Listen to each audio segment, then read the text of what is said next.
越唔容易抵達嘅地方，越會激發人嘅探索欲。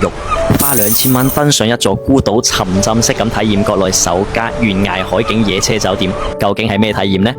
冇錯啦，就係24小時坐擁無敵海景日出日落，15米高空懸崖無邊泳池，野車般嘅配套，全係標配海景套房嘅嗰種啊！喺呢幾年，海邊酒店已經唔稀奇啦，懸崖野車酒店反而強勢來襲。呢間海悅旗下嘅重磅之作，珠海東澳島阿里拉，我稱之為廣東版嘅巴厘島，令我又多咗一個打卡海島酒店嘅理由。跟住我嘅腳步，一齊嚟睇下呢間新開嘅懸崖酒店，點解可以喺國內野車度假酒店中處於獨一檔嘅存在。酒店嘅地理位置位於珠海嘅東澳島，港珠澳三面環抱，山海相依。香洲港橫琴坐船50分鐘就到啦。如果你足夠豪橫，仲可以包架直升機上島，唔需要護照，唔需要講外語，唔需要遠赴東南亞。抵達咗港口，就會有酒店嘅員工舉住牌歡迎你，幫你清點行李，俾你一張旅行嘅小卡片。單憑呢啲入住嘅細節，就俾到我哋好足嘅安全感啊！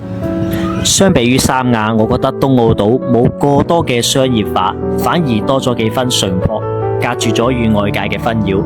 酒店嘅正門呢，做咗個3進式嘅設計，門口嘅石頭擺設呢都相當之簡約低調。成個酒店提倡人與自然嘅融合，更多將視覺留翻俾大自然。入到去一步一景，嶺南風水嘅天井庭院，可以起到集水、通風同埋採光嘅功能。層層遞進，直接去到270度嘅全海景大堂，同山海融為一體，意境呢非常之十足嘅。再往前行呢，就係酒店標誌性嘅懸崖無邊泳池，成棟建築簡直同懸崖海浪融為一體啊！入住呢會有阿里拉專屬嘅香薰歡迎儀式同埋特飲，3款香薰任你揀。今次我哋入住嘅係86平嘅基礎海景套房，網上價格3000幾蚊，搵我呢足足平800蚊噶。一入到房間呢，全部窗簾自動打開，海風、海鷗聲全部撲面而嚟，度假嘅治癒感直接拉滿啊！成間酒店嘅設計充滿咗原生態嘅細節，包括呢個木質房卡、海島原石頭製造嘅歡迎擺設，同埋原址手工製作嘅紙賀卡。吉祥物仲係瀕臨絕種嘅中華白海豚，處處都體驗住同大自然嘅共生理念。所有嘅客房都帶有獨立嘅茶室、2款唔同質感嘅浴袍啦，免費嘅冰箱酒水。我好中意房間呢個室內嘅光影水井設計啊！到正午呢，陽光會從頭頂灑入嚟，成個房間會顯得非常之通透又高級。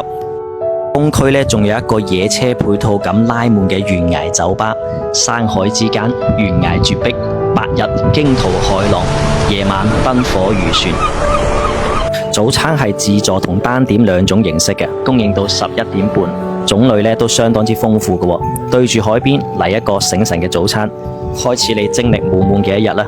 早餐過後呢，可以漫步於海島嘅林蔭小徑，仲可以參加酒店嘅環島遊。健身放鬆，或者體驗下酒店嘅海景按摩池，高壓嘅水柱打入嚟呢，一身嘅疲憊一掃而空啊！逃離都市唔一定要走好遠，揾一處避世山海安頓自己就得啦。珠海東澳島阿里拉，海天一色，治癒所有嘅煩惱。國內同級別嘅體驗，我只會諗到太陽灣嘅柏悅，而呢間全海景套房嘅酒店誠意更足。如果呢個暑假計劃去珠海旅遊，唔知點揀酒店，我係廣州嘅小李，關注我，帶你花小錢住好高端酒店。